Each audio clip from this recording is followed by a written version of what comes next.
Бардык тиешелүү документтер Борбордук шайлоо комиссиясына өз убагында тапшырылган. Бул тууралуу маалымат жыйында Кыргызстан саясий партиясынын лидери Канат Исаев билдирди. Анын айтымында Кыргызстандын өкүлү Боршайкомдун имаратына кечки саат 6-га чейин эле барган. Ал эми кээ бир саясий партия өкүлдөрүнүн БШКнын төрайымына болгон басым көрсөтүү аракеттерин Канат Исаев туура эмес деп эсептейт.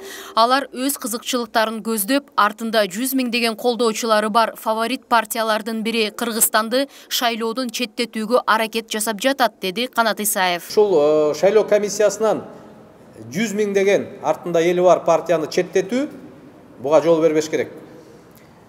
Ушул партияларды биз чакырабыз.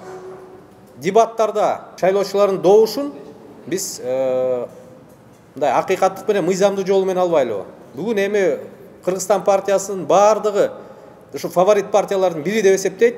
Ошол себептен кызыктар партиялар ушул дебаттарда же болсо тиги шайлоочулардын добушун мыйзамдуу жол менен талашпай, ушундай бир мыйзамсыз бир жол менен четтетип коелу деген аракет да.